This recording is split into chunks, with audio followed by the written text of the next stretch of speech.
Eleito pelo voto direto, José Aníbal foi escolhido 5 vezes pelos eleitores e eleitoras do estado de São Paulo para representá-los na Câmara dos Deputados. Chegou no parlamento em 1993, quando o país vivia uma grave crise política. Impeachment de Fernando Collor, dívida pública impagável, desemprego em massa, serviço público falido e a inflação corroendo o salário dos trabalhadores.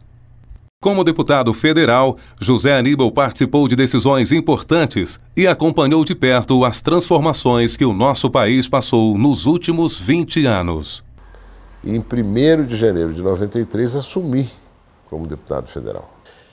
São 22 anos de deputado federal, com intervalo de 4 anos aí em que eu fui vereador em São Paulo. Candidato a senador, não ganhei, e em seguida vereador em São Paulo por 2 anos. Tendo sido o vereador mais votado do Brasil naquela ocasião, 167 mil votos. Esses 22 anos, né, desde o Plano Real, o Brasil, pelo menos, adquiriu rumo, apesar desse último período de governo, muito desastroso, tão desastroso que, nesse momento, o que se faz é justamente recuperar o que foram os fundamentos que levaram o Brasil a ter uma situação de credibilidade, uma situação de economia organizada, não é? De ascensão social, presença distinta do Brasil no cenário internacional, enfim. Que agora, infelizmente, nós estamos tendo que recuperar, não é? E não sabemos até onde esse governo, que provocou o desastre do período anterior, terá condições e credibilidade para recuperar. Na Câmara dos Deputados, José Aníbal atuou fortemente, ajudando o presidente Itamar Franco e o então ministro da Fazenda, Fernando Henrique Cardoso, na elaboração e aprovação do Plano Real. O Real foi o plano econômico lançado para acabar com a hiperinflação que chegou a 2.477% ao ano em 1993. Com a aprovação e implantação da nova moeda, o salário mínimo passou a ter crescimento real, a desigualdade social diminuiu, houve estabilização da economia e aumento do poder real de compra do cidadão. Eu tive a aventura de ser indicado, embora recém-chegado, para coordenar a aprovação do Plano Real. Eu acabei sendo um pouco o coordenador de todo aquele movimento ali, que no início causava muita descrença. O parlamento não vai apoiar, não vai apoiar. E aí eu aprendi uma grande lição. O parlamento, quando você o aciona, não é? Mostrando a relevância, o significado, a importância daquilo que está sendo proposto, a transparência do que se espera fazer, não houve nada de plano do dia para a noite. O plano foi elaborado, mandado para o Congresso Nacional, discutido durante vários meses e finalmente aprovado, com todas as resistências iniciais que foram sendo vencidas ao longo dos debates que se fez e, finalmente, aprovado o plano, posto em prática, deu certo. Eu fiquei muito feliz, foi uma realização muito grande estar ali sendo parte de um processo que eu tinha certeza mudaria o Brasil. Começou um novo ciclo na vida dos brasileiros. Reeleito deputado federal, foi escolhido para ser o líder do PSDB durante o governo do presidente Fernando Henrique Cardoso. Como parlamentar e líder do PSDB na Câmara, José Aníbal participou de um novo ciclo da política nacional que permitiu a retomada do desenvolvimento social e econômico do país. Me coloquei como candidato a líder do PSDB na Câmara dos Deputados, porque eu sabia que era muito necessário, e ainda é, que se fizesse reformas para consolidar o programa econômico, para consolidar o Plano Real. E, mais uma vez, eu tive aí um papel, enfim, importante nesse processo como líder do PSDB em 95, 96, parte de 97. O Brasil, em 2, 3 anos, tinha um outro perfil, um outro ritmo, né? Uma outra credibilidade, confiança. E foi assim até o final do governo Fernando Henrique Cardoso.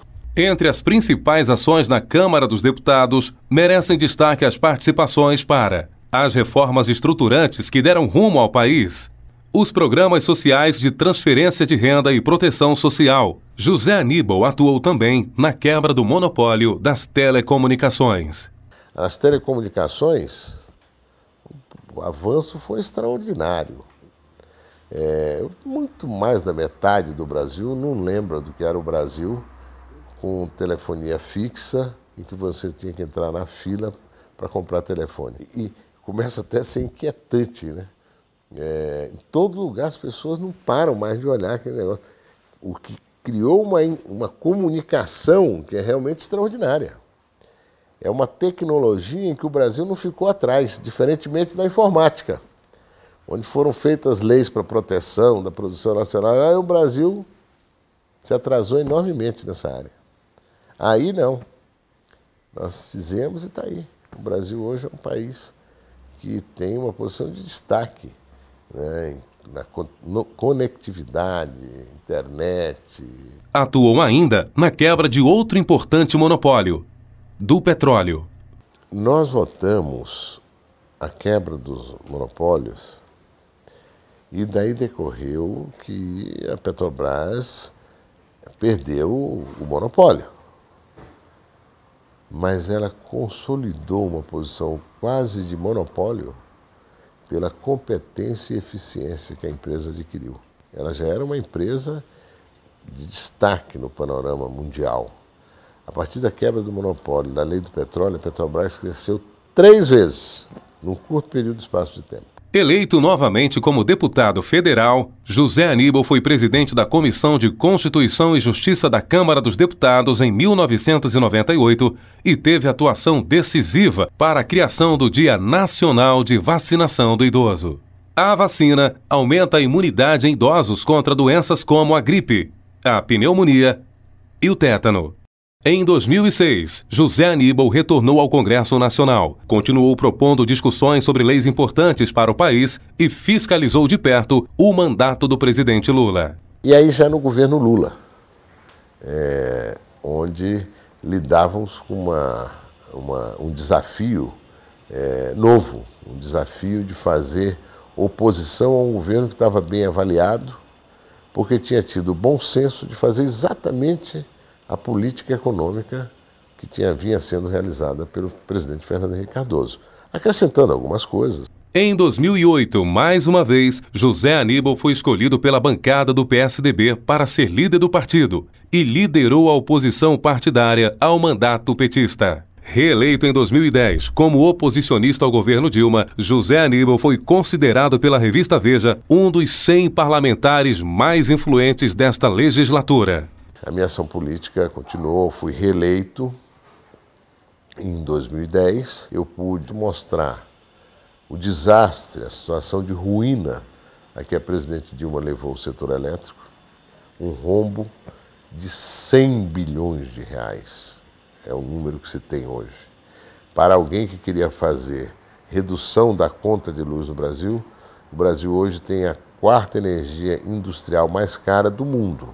A presidente que quis fazer de forma autocrática, absolutamente voluntarista, irresponsável, a mudança das regras do jogo do setor elétrico, arruinou o setor elétrico e, com isso, está impondo aos brasileiros um prejuízo enorme, uma carga adicional de tributos que é muito pesada para as famílias e que desorganizou a política dela, o setor elétrico, a tal ponto que hoje há a expectativa de que o Brasil não consiga responder ao desafio de fornecimento de energia na quantidade e nas condições exigidas pela população e pela economia brasileira. Esse é José Aníbal, um parlamentar com forte atuação no Congresso Nacional e que ajudou a transformar o Brasil em um país melhor.